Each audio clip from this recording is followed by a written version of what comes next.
Hello and welcome to The Search. I'm Shahid Jurjan. Let's begin this lesson by reading Psalm 14 in its entirety for the director of music of David. Verse 1. The fool says in his heart, "There is no God." They are corrupt, their deeds are vile, there is no one who does good. Yahweh looks down from heaven on all mankind to see if there are any who understand, any who seek God. All have turned away, all have become corrupt. There is no one who does good, not even one. Do all these evildoers know nothing? They devour my people as though eating bread. They never call on Yahweh.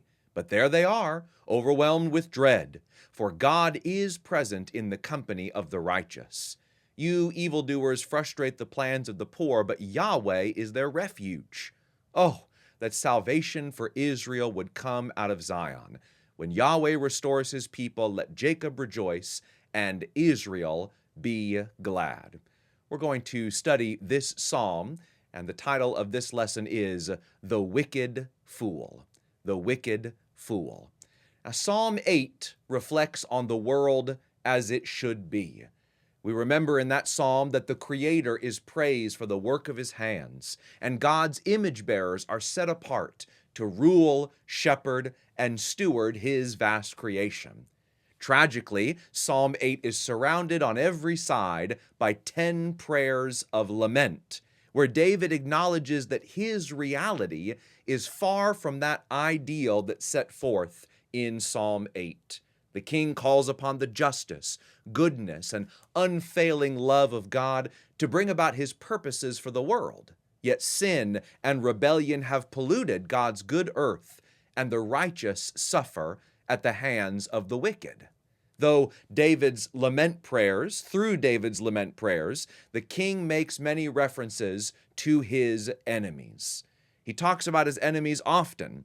He says that they taunt him. They are arrogant, deceitful, and bloodthirsty. They slander his good name. They prey upon the weak and reject the ways of God. They lie, flatter, and boast. And they rejoice at the idea of David's demise. Now, while the behavior of these wicked individuals did great harm to David and others who suffered along with him, the king's resilience and even his praise for Yahweh shines forth when he says things like, "But I trust in your unfailing love. My heart rejoices in your salvation. I will sing Yahweh's praises, for he has been good to me," which are the final lines of Psalm 13, the psalm which immediately precedes the psalm we're considering in this lesson.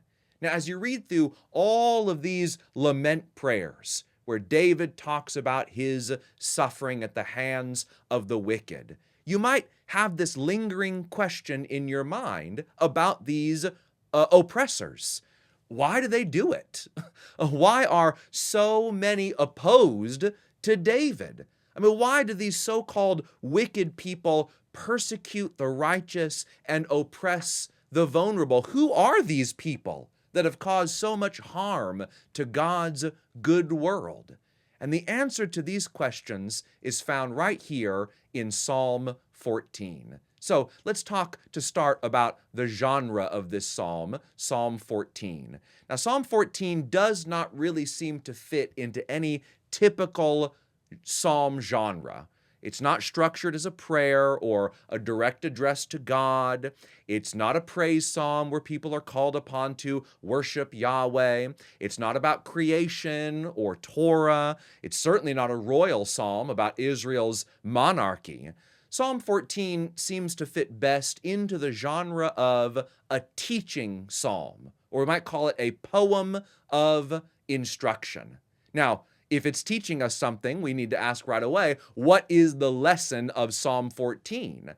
And I think we'll see as we analyze this psalm that the overarching lesson is that evildoers, in spite of all their harm that they cause, they will not win. They will not win in the end. There are some very important structural details about Psalm 14. First, it appears that this psalm has been editorialized. While David is ascribed as the author, this teaching psalm has been adapted by later editors. And the first clue of editorial work is found in the very last verse of the psalm, which says, "Oh, that salvation for Israel would come out of Zion.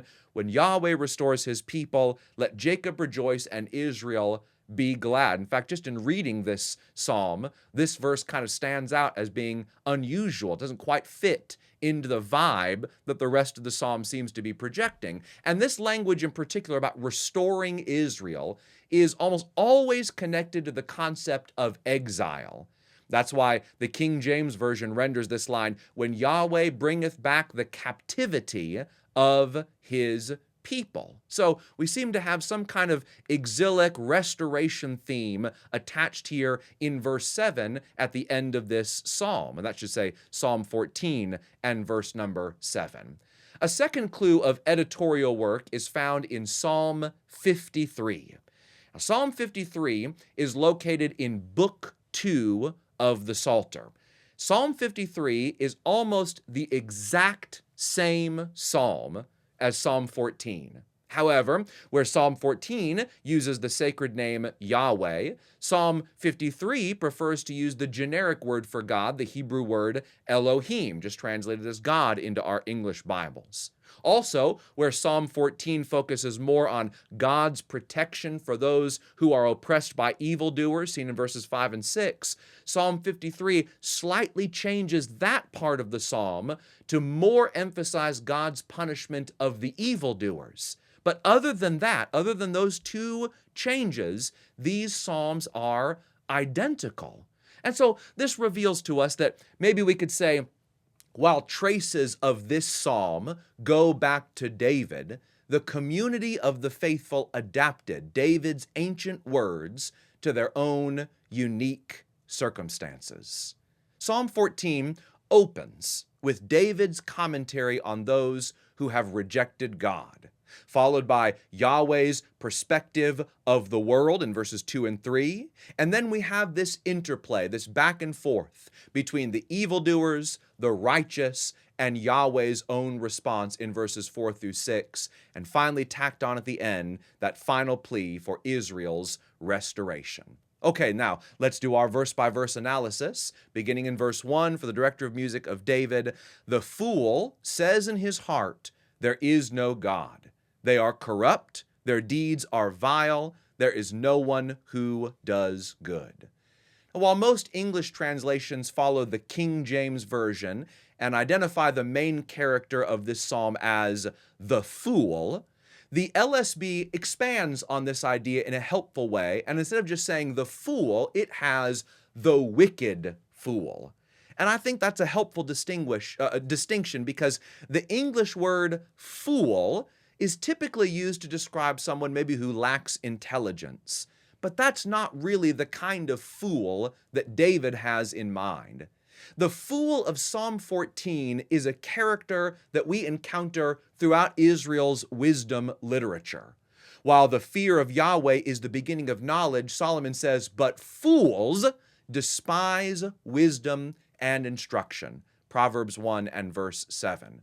As Craig writes, "The fool is one whose life is lived without the direction or acknowledgement of God."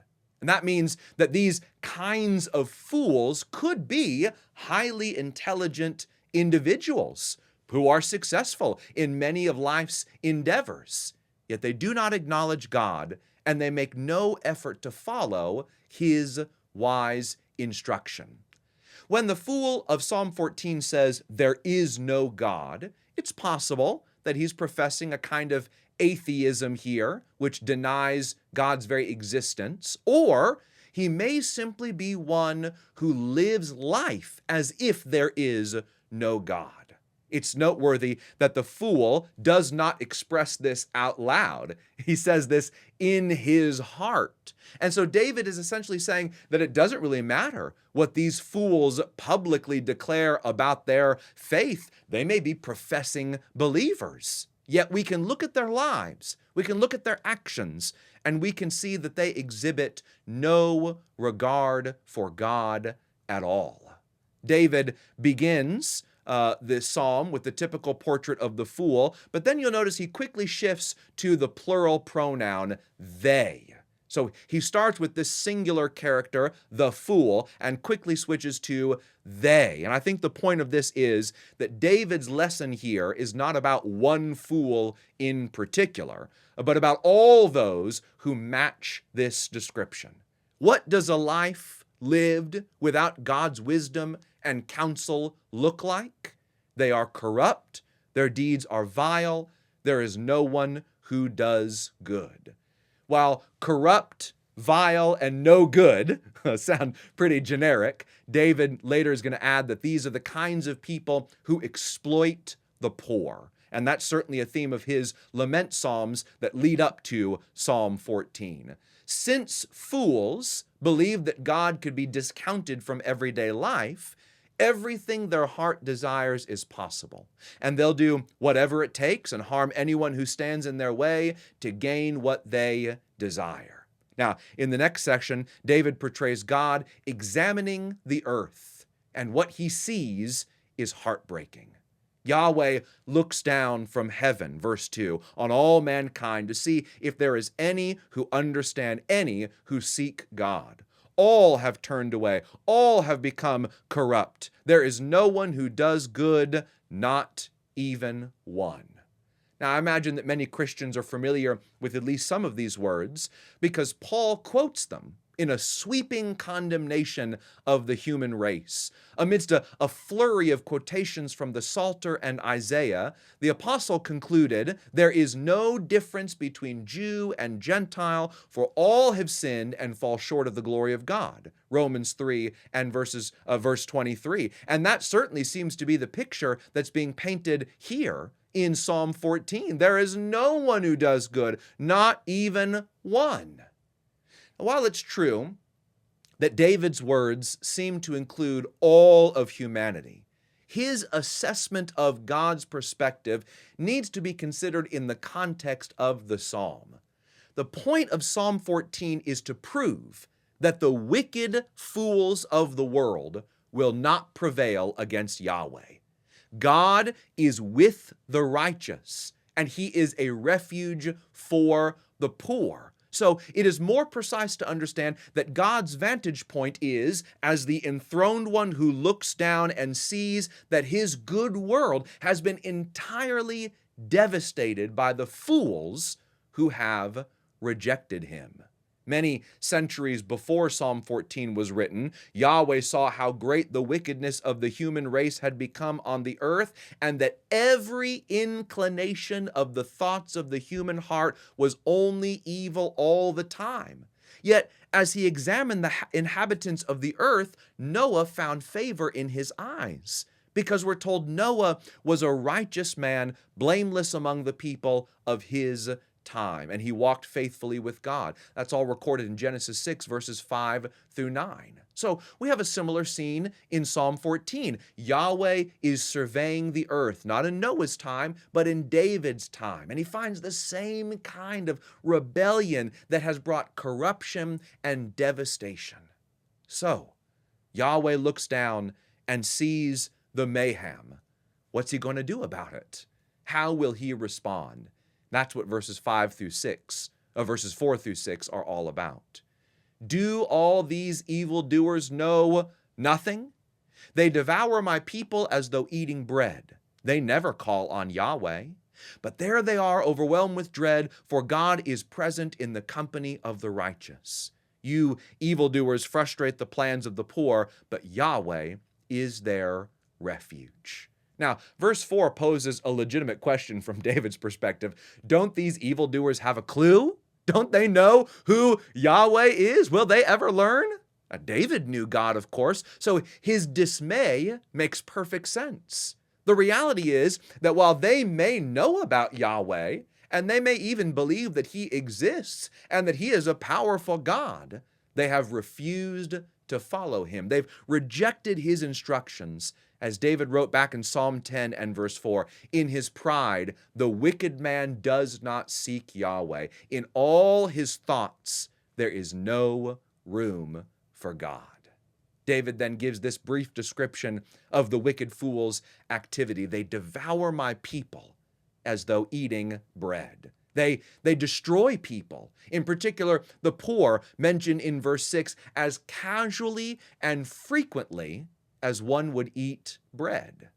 While low-carb diets might discourage people from eating bread, in the ancient world and in many modern cultures, people still pray as Jesus taught, "Give us this day our daily bread." Matthew 6:11. And so these wicked fools are not merely opposed to God. Their actions have devastating consequences for those around them who happen to be in their path of destruction.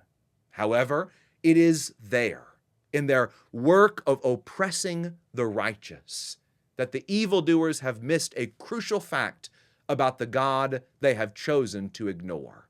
He is present in the company of the righteous and is a refuge for the poor.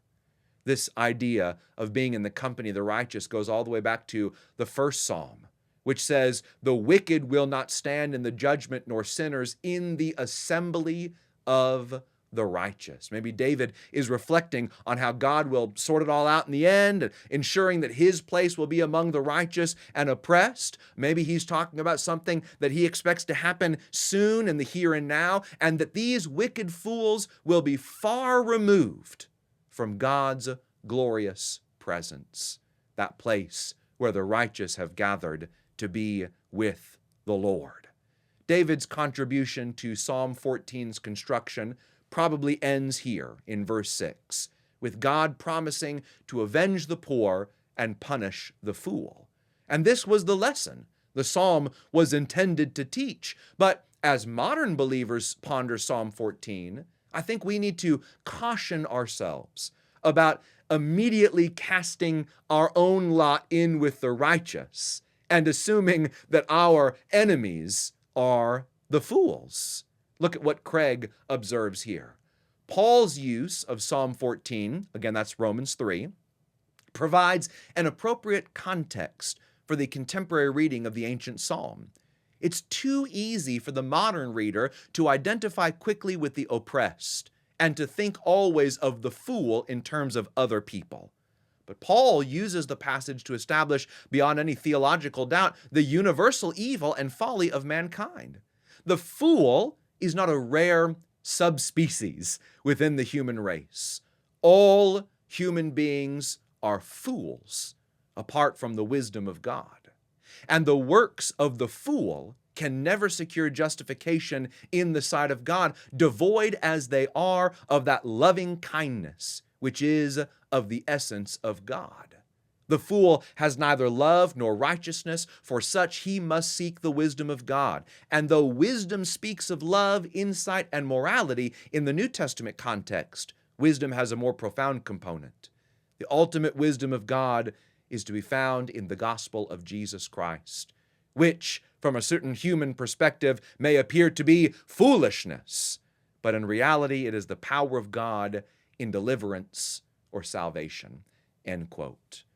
Those who seek to be among the righteous do so by first admitting their own foolishness.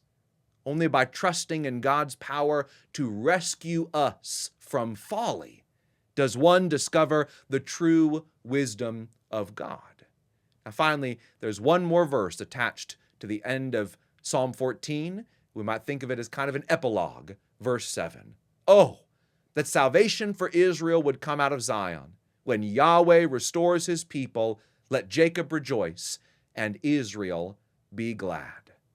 When Israel was separated from Jerusalem during the Babylonian exile, they knew that God's saving power would come to them from that holy place, the place where Yahweh had put his name, from Zion. Yahweh would bring his people back to their land and back to the city where he made his dwelling. God changed Jacob's name to Israel, and when Jacob and Israel are used together like this, it typically reflects a restoration from exile context. Now, we might ponder the question, why would later editors of this psalm add this restoration from exile statement to the end of it?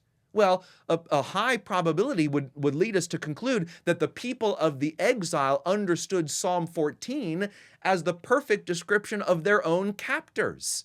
The Babylonians, of course, had rejected Yahweh and rebelled against his authority. They were fools who persecuted God's people. David knew that God would eventually judge such fools, so the captives channel that cry for judgment in their own day, and they express their desire for Yahweh to save and restore his people. And when that restoration comes, all of Abraham's children will rejoice and be glad. Now, however, as Paul teaches, believers need to be careful in assuming that they are the persecuted righteous ones and not themselves among the wicked fools. So, when thinking more about how to apply this psalm and its message to our time and our own situations, consider Wilson's insightful comments. While the psalmist does recognize a small group of oppressed righteous whom God protects, the emphasis is clearly on the failure of humanity at large to fulfill the creation intention to be God's image. The effect of this condemnation of all humans is akin to Paul's declaration that all have sinned and fall short of the glory of God. The judgment is inclusive, including you and me, as well as those at whom we are wont to point the finger. What strikes me then is the solidarity in which I stand with those I label evildoers. Wilson says this gives me pause, should give us pause, when I rush to take my place among the righteous and wait for God to bring down his judgment on my enemies.